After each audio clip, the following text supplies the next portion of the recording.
Hello दोस्तों आज का जो बुक समराइज करने वाले हैं उस बुक का नाम है फोकस ऑन व्हाट मैटर्स। यानी कि आपका जो फोकस है वो कहाँ पे ऑन रखना है और कहाँ पे ऑफ रखना है, यही इस बुक में डिस्कस किया गया है। लेखक डेरियस फॉरेक्स। इंट्रोडक्शन। आज की भागदौड़ भरी जिंदगी में हम सब किसी न किसी कुछ न कुछ के पीछे भाग रहे होते हैं, जैसे पैसा के पीछे, नाम के पीछे, शोहरत के पीछे, लाइफ स्टाइल। लेकिन जब दिन खत्म होता है तो सवाल यही उठता है, क्या मैंने आज सच में उस पर ध्यान दिया जो मेरे लिए मायने रखता है। लेखक डेरियस फॉरेक्स इसी सवाल का जवाब ढूंढते हुए वे कहते हैं, जिंदगी छोटी है, ऊर्जा भी सीमित है, और अगर हमने इसे बेमतलब की चीजों में बर्बाद किया मेरे दोस्त, तो पछताने के अलावा कुछ नहीं बचेगा। इसलिए सीख यही है, उस पर फोकस करो जहां पे सच में आपको करना जरूरी है। अगर पहली बार चैनल पे आप आए हो तो चैनल को सब्सक्राइब कर लेना, क्योंकि हर दिन मैं सेल्फ इम्प्रूवमेंट, सेल्फ हेल्प और आपका प्रोडक्टिविटी को किस तरह से लिवरेज किया जाए, इसके लिए इनकरेज करने वाली बुक को मैं समराइज करता हूं मेरे दोस्त। तो पहली बार आए हो तो सब्सक्राइब करके बेल आइकन दबा देना। चलते हैं हम लोग स्लाइड नंबर 2 पे। क्या है? ध्यान की चोरी, द अटेंशन ट्रैप, अध्याय नंबर 1 में है। आजकल आपके अटेंशन की चोरी हो रही है और आपको पता भी नहीं चल रहा है।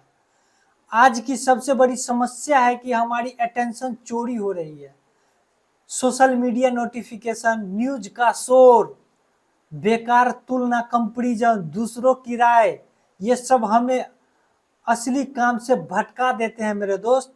जैसे अगर किसान हर रोज सिर्फ दूसरों की खेती देखने में लगे तो अपनी फसल कब बोएगा। सीख, तुम्हारी ऊर्जा सोने से भी कीमती है, इसे वहीं खर्च करो जहां रिटर्न सबसे अच्छा हो। चैप्टर नंबर 1 कह रहा है मेरे दोस्त, ध्यान की चोरी, आपका ध्यान कहीं भटके ना। अध्याय नंबर 2, स्टोसिज्म और कंट्रोल का खेल। डेरियस फॉरेक्स ने स्टोसी दार्शनिकों और सेंसिया, मैडिकुलस और ओरोकुलस से गहरी सीख ली है। स्टोसिज्म कहता है जो कंट्रोल में है उसी पे ध्यान दो, जो नहीं है उसे स्वीकार करो। अगर बारिश हो जाए तो छाता लेकर के चलो, आसमान से लड़ाई मत करो।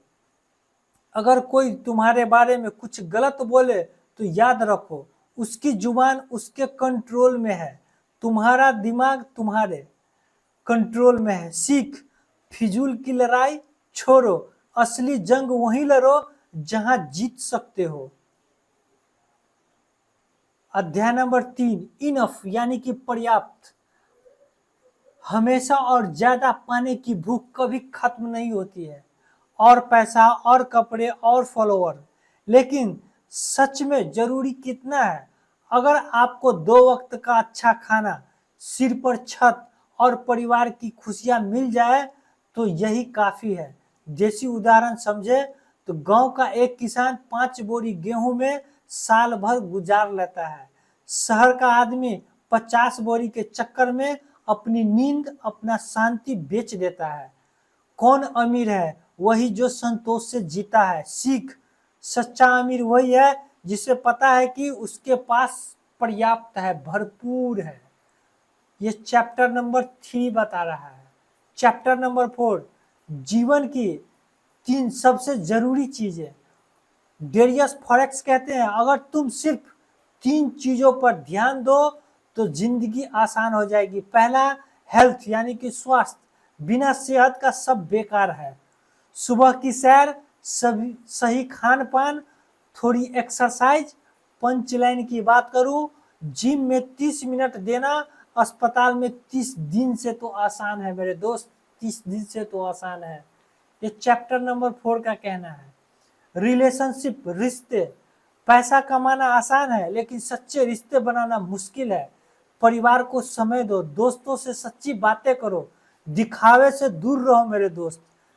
देसी उदाहरण अगर समझे तो गांव में जब भी किसी के घर शादी होती है पूरा मोहल्ला मदद करता है। शहर में करोड़पति भी अकेला रहता है। फर्क यही है, रिश्ता में निवेश। काम वो काम करो जिसमें तुम्हें अर्थ मीनिंग मिले।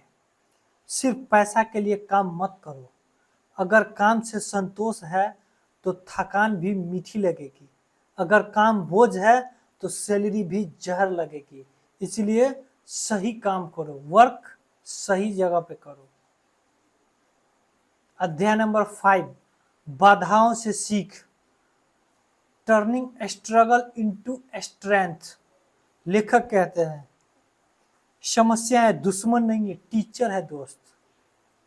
असफलता से सबक मिलता है, दर्द से ताकत मिलती है। लोहे को आग में तपाओगे तो ही तलवार बनेगी। उसी तरह से इंसान भी मुश्किलों से मजबूत बनती है। पंचलाइन, मुसीबतें ब्रेक नहीं बल्कि ब्रेक थ्रू होती है। ये अध्याय नंबर 5, बाधाओं से सीख। अध्याय नंबर 6, सिंप्लिसिटी, सीधापन। जितना जीवन सीधा उतना हल्का। घर में काम कम सामान, काम कम उलझन, दिमाग में कम शोर। देसी उदाहरण, गांव का बुजुर्ग जिसके पास सिर्फ 2 जोड़ी कपड़े हैं, एक चारपाई है, वो चैन की नींद सोता है। शहर का आदमी अलमारी भर के भी चैन नहीं पाता है। सीख, कमी नहीं जटिलता इंसान को थकाती है। तो जटिलता से बचो, सीधापन में रहो, सिंप्लिसिटी को एडॉप्ट करो। रूल नंबर 5 यानी कि अध्याय नंबर 6 कह रहा है ये। अध्याय नंबर 7, रिफ्लेक्शन और कंसिस्टेंसी। सिर्फ पढ़ना काफी नहीं है, अमल करना जरूरी है। हर दिन 10 मिनट अपने दिन पर सोचो। रिफ्लेक्शन, जो आदत शुरू करो उसे लगातार निभाओ। कंसिस्टेंसी, देसी पंचलाइन, बीज बोकर भूल मत जाओ। रोज पानी देना जरूरी है वरना फसल नहीं, कुछ भी नहीं उगेगा मेरे दोस्त। रूल नंबर 8 यानी कि अध्याय नंबर 8, ना कहना सीखो। हर जगह हाँ कहना मतलब खुद को खो देना। बेकार की मीटिंग अवॉइड करो, दिखावे की पार्टी अवॉइड करो, बिना मतलब की दोस्ती अवॉइड करो। इन सबको ना कहकर ही असली काम के लिए अपना समय या ऊर्जा बचा सकते हो मेरे दोस्त। समय और ऊर्जा दोनों आपको चाहिए, सिंगल से काम नहीं होने वाला है। अध्याय नंबर 9, सफलता की नई परिभाषा। डेरियस फॉरेक्स कहते हैं सफलता का मतलब फरारी नहीं है मेरे दोस्त, बल्कि इनर पीस है, मतलब अंदर की शांति है, अंदर की शांति। अगर आपके पास इतना है कि आप आराम से रह सको, स्वस्थ रहो, अच्छे रिश्ते निभा सको और हर दिन मुस्कान के साथ सो सको, तो आप सफल हो मेरे दोस्त, आप सफल हो। अध्याय नंबर 7 कह रहा है ये। कंक्लूजन, निष्कर्ष क्या निकल के आता है इस बुक का? जिंदगी छोटी है, ऊर्जा सीमित है, समय अमूल्य है, इसलिए उस पर ध्यान दो, फोकस के साथ ध्यान दो। जो तुम्हारे कंट्रोल में है, जो सच में जरूरी है, जो तुम्हें और दूसरों को खुश कर सके, बाकी सब शोर है, बाकी सब दिखावा है। ये कंक्लूजन पे आता है। दोस्तों याद रखो, भटकाव से आजाद होना ही असली आजादी है। सच्चा अमीर वही है जिसे पता है कि उसके पास पर्याप्त है। अगर आपको ये समरी पसंद आई तो लाइक करो, शेयर करो और चैनल को सब्सक्राइब करो, ताकि हम और भी ऐसी किताब आपके जीवन में बदलाव करने के लिए ला रहे हैं मेरे दोस्त। हर दिन एक बुक समराइज करते हैं। मिलते हैं नेक्स्ट वीडियो में, तब तक अपना ख्याल रखना। Thanks for watching.